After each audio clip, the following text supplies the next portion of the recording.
like it does a really good job of building up this slow tension to where you're sort of like you're just super tense at the end of the movie, and I really love that, and I really love how they really portrayed that, how they pulled that together, like the way in which they portray two different kinds of evil, human and demonic evil, but then they tie that together really well to me personally. And also I loved a lot of the scenes. I loved a lot of the acting was amazing. Like Nicolas Cage stole the show for me. I suppose Micah Monroe did an excellent job, but for me Nicolas Cage really stole that as the killer Longlegs. And so for me, the movie, I agree, they really could have taken advantage of that sort of build up to really hammer that in with a sort of soul shaking scare. So, but I'm gonna give it a 9. I really like the movie. Yeah. Oh, that's surprising. Yeah. Well, you recommended it. This is your kind of movie. I'll ask you one last question before we click out, and that's why did they call it Longlegs? There was no reason for that name.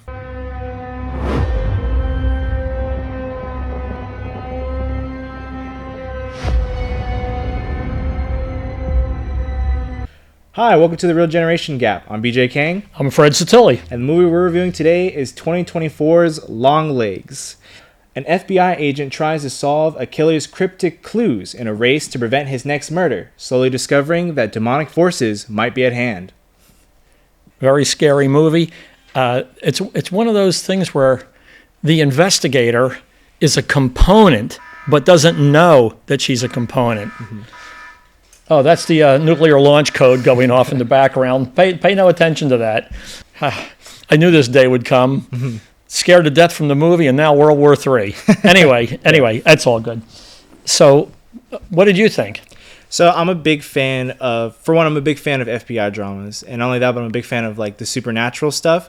I love the X-Files, and I loved movies such as Seven, Silence of the Lambs, and other FBI dramas like that. So when I saw that there was a FBI drama that included supernatural elements, my interest was extremely piqued, and I had to say it was how I would describe it, a devilishly thrilling movie. A devilishly thrilling, yeah. And they didn't really bring the devil in till late in the movie. It was a homicide case for a while. The supernatural stuff wasn't really there. There was the cryptic code, and the girl who was the investigator, who was really weird. Mm-hmm. She was a really deadpan, like frightened, disassociated person. But she had some amount of clairvoyant ability. Mm-hmm. And so she's going to try to work on breaking the code. And even though she did succeed in breaking the code, it really didn't help him with the investigation. Yeah. And I didn't like that. If you're going to have a code, the code has to be integral. It was kind of like a gratuitous code. Yeah. Did you feel that way about it?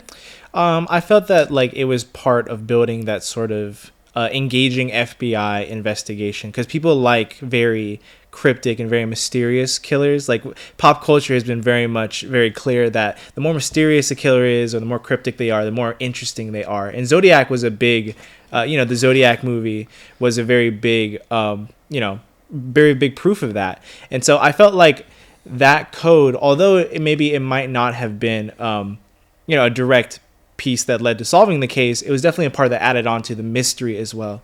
And that's what this movie does really well, is that there's a lot of mystery, there's a lot of feeling that there's something larger at hand, or there's something sinister behind sort of the curtain that you're trying to figure out what's there.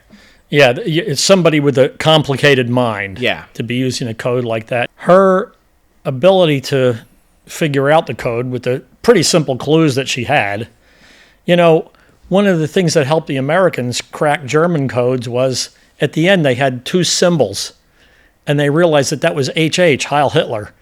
And so there was those are H's, right? That was the beginning of cracking one of the code things during World War II. Yeah. But the fact that she cracked the code didn't help her crack the case, and even her clairvoyancy, which was on display at the very beginning of the movie. Yeah. So you knew she was a freakazoid. She's the killer's in that house. And the other cop was like, well, I'll check it out. I'll go to the door. And it didn't work out well for him. And that was the first shocking moment. That was the first jolt in the movie, right? Yeah. And holy mackerel. But her clairvoyance didn't play a big part in solving the case either.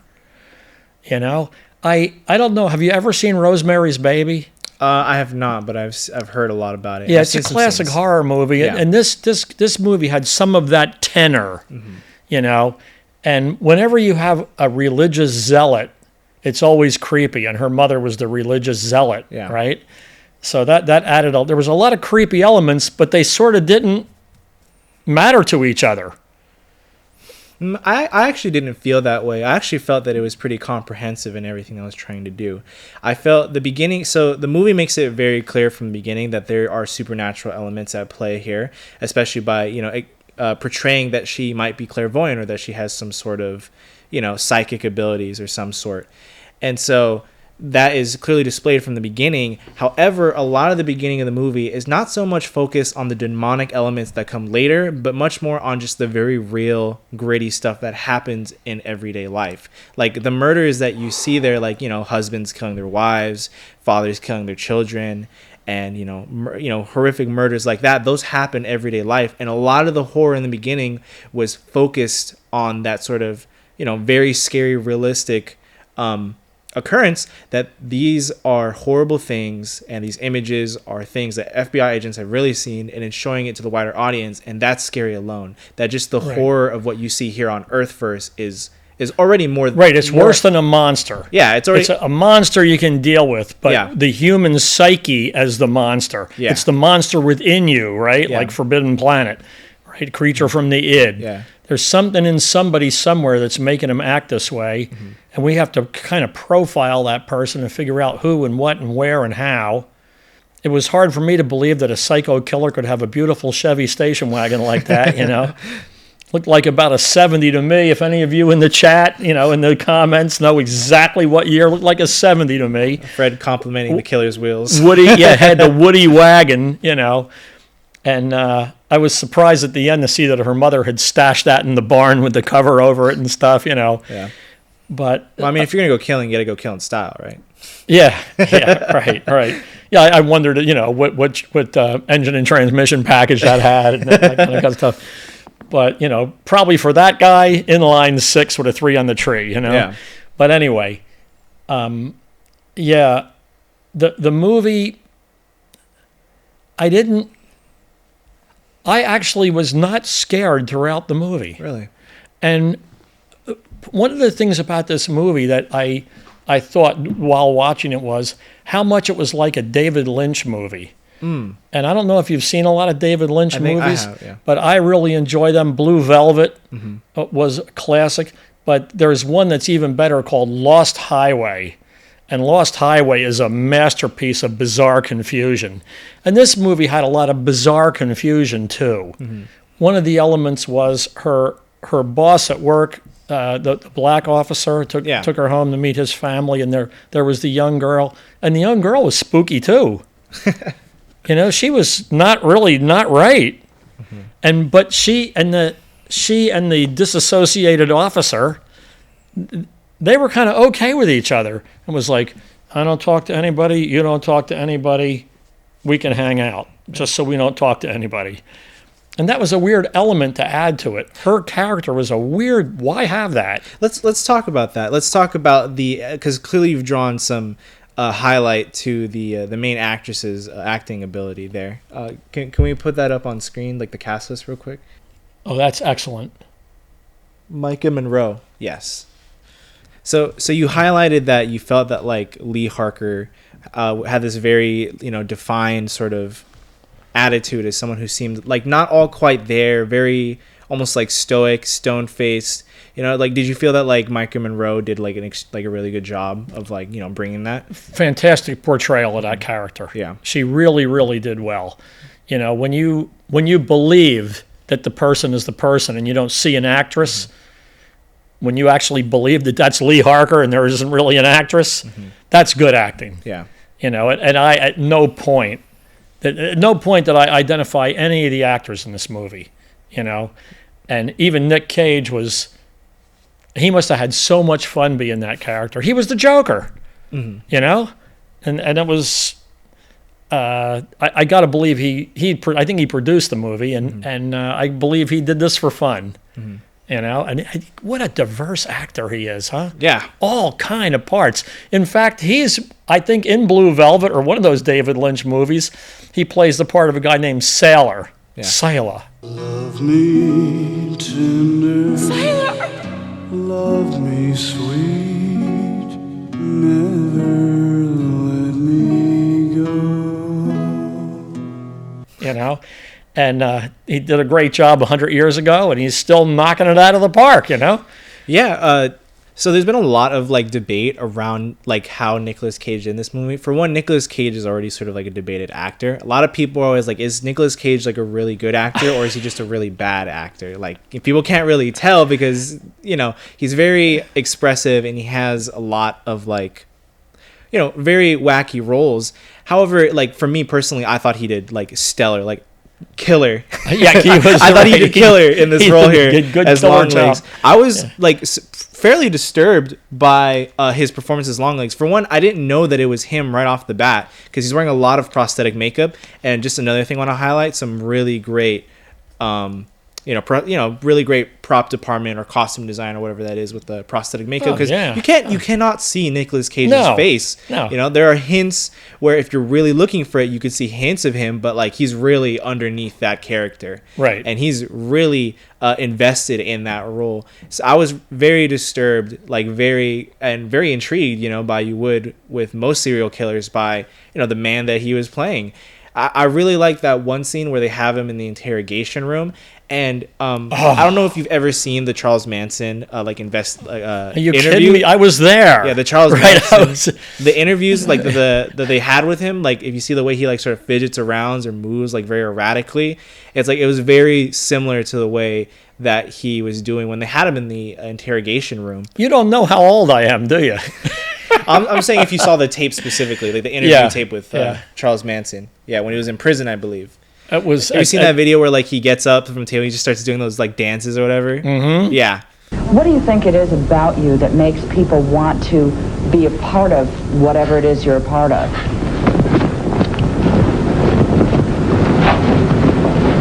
I'm brand new. Everything I do is always brand new.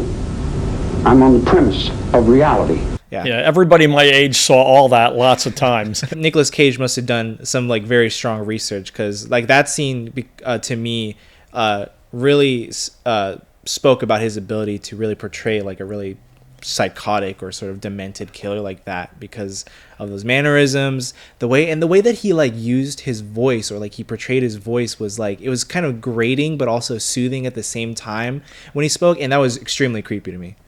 Yeah, it's like somebody going, I'm going to kill you now. Yeah.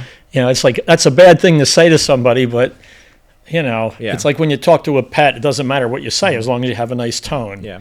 And he was really into that. Now, one of the things that I really liked is, look how good looking these people are, right? Alicia Witt, she was a monster.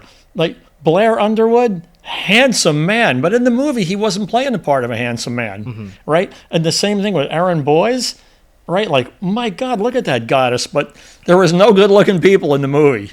Everybody was like, you know, needed a shower and just didn't look that disheveled, great. For sure. Yeah, it was that just kind of a thing where this is a movie with no sex appeal of any kind. You know, it was very grounded. You know, it was very really selling that dramatic sort of very tense atmosphere. You know. Yeah, and the atmosphere was also that like rural suburban town. I think it was like a little based in like the 80s or the 90s, I would say, because they had those big phones, you know, as well as the cars they were driving. I think it was like around the 90s or like the 80s, around that time.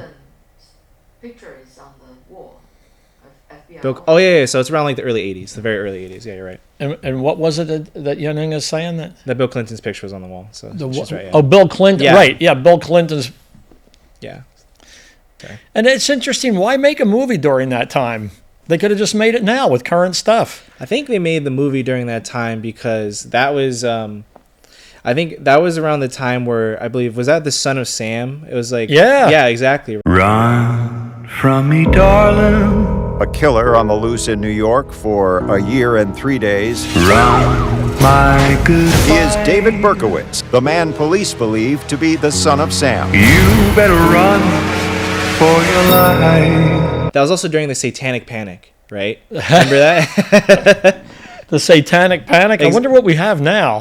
Back in the 80s and early 90s, a wave of troubling accusations swept across North America. New and intense scrutiny on the activities of satanic cults. Stories of devil worship and satanic cults corrupting young minds. Unbelievable crime at the hands of satanic cults. It's I would say it's almost a perfect place to put it because it's right in the midst of the Satanic Panic. A lot of parents were very concerned about, horror movies, video games, Dungeons and Dragons, that like there was this demonic influence just sort of around all the time. So the heightened paranoia of satanic influence was a perfect place to set this movie in. Okay. That is amazing to me that you say that and know that, because even though I lived during that time, it was so irrelevant and stupid that I've forgotten about it. But there was such a period like that, right? Yeah. Where everybody was, looking at pentagrams everywhere and, out in the graveyard with a goat or something at midnight. And that's what I thought the movie did well, too, is that it had a super strong atmosphere, super strong like sort of emotion over the whole time. I felt tense the entire movie because there was always like this overbearing feeling that there is just like they are trying to chase this killer and like the killer's always like a couple steps ahead of them, but that that there is this sort of undescribable sort of feeling or sort of darkness that coats like everything, and a lot of scenes really sort of show that. Yeah, the whole town was cursed. The whole landscape, the hills, the house, everything was cursed somehow. Everything, and it was going to get worse. And I know that you said like you didn't feel like sort of the supernatural elements tied together, but to me it was very focused first foremost on showing just like the horror here on Earth, and then you get some sort of breadcrumbs or clues in the beginning that you're going to see the real hell, which is sort of the man downstairs. Wasn't that creepy when the guy was outside and she went outside and she looked back at the house and the guy was in the house? Yeah, that was extraordinary. That was a really good shot, extraordinarily creepy. Right. That was probably the creepiest thing. Yeah. I didn't leave the movie scared, and I like to be taken in by a movie. Yeah. I like to be where it is. I like to believe when I'm there. And with this one, I never really quite got out. I kind of was detached. I never really quite felt like I was in the house with him, or really that the guy was creeping up on me or anything like that. But there was a weird observation that I made, and that is sometimes I go to these movies and there's 6 people in the theater. This was a total sellout. It was Tuesday night at 7:20. I'm glad that the movie did very well. We had a lot of like sort of demonic movies that didn't do very well, and I'm a fan of those. Like I really like the Conjuring movies, and the movies like the the Pope's Exorcist, as well as I think like The Omen. I think the first Omen. Those are movies that are had a lot to do with like demons and demonic stuff, and they didn't do very well. And then this movie comes out, Longlegs, and it just to me it really just blew those out. It showed how to do it, in my opinion. Oh, I'm glad you liked it like that. I want to hear more about like why you felt detached though. For me, I was very like invested. Like for you, you said you seemed detached. So why do you think that was? Maybe I didn't identify with any of the characters. Yeah. I wasn't scared of the criminal. And it was interesting that the criminal really wasn't the criminal. Like the criminal's accomplice was almost scarier than the Nicolas Cage criminal. You said that you were on the edge of your seat and stuff. I didn't feel any real suspense. I just kind of marched through like, what? Yeah. What's next? What does that mean? Why is that important? You're figuring this out. Now you're going, and the idea that that Lee Harkin's police supervisor, when he said, you better check your mother and go call your mother, and like why did he say that? And her relationship with her mother was so bizarre. One of the things that was kind of creepy was that her mother was a hoarder, and the house was full of all kind of like stupid tchotchkes and just stacks of papers and books and every different thing like that. But that didn't matter either. the way that this movie does its horror is that it's more about like building a feeling or like an atmosphere, and not so much of like what's going on, but sort of just like this, like I said, it's building a tone or an atmosphere that's like really oppressive and sort of creeps up on you. And it does take a, I would say, a slower approach to developing its horror to like build that feeling. But you know, if you're kind of immune to like a feeling like that instead of the horror on screen, then it might not hit you. You're totally right. It's a psychological thriller. Yes, it is. It's not a slasher movie. Yeah, no. It's a psychological thriller, but somehow it didn't get its way into my psyche. What kind of like horror movies like scared you the most when you were younger? Like perhaps that's okay. Number one, without a doubt, without a doubt, I saw The Exorcist uncut the second night it was out in a subterranean theater in Manhattan where you had to go down these creepy stairs. On the street level, it was like a phone booth, and you went down in there, and they gave you bags to vomit in, if it came to that. And like I said, they gave you bags to vomit in. Yes, they did. They gave you a paper bag. They said if you have to toss. That's true. It was pretty gross. Like I saw this. It was far beyond. And on the uncut one, you may never even see the uncut one in your life, but the uncut one was. It was a lot of sexual violence, you know, with a young child. Yeah. You know, and the devil was really strong and really present, and the terror level was absolutely out of this world. On December 26, 1973, in 24 selected engagements in the United States, William Peter Blatty's The Exorcist, directed by William Friedkin, opened. Experience with this movie has been incredible, especially with people fainting. Halfway through the movie, the movie starts getting quite violent, and people get quite unusual reactions, and we have a lot of people throwing up and a lot of people shuddering. But the thing that really surprises me is people faint. I mean, I've never in my life known a movie where people would faint. I mean, it's hard to make people faint.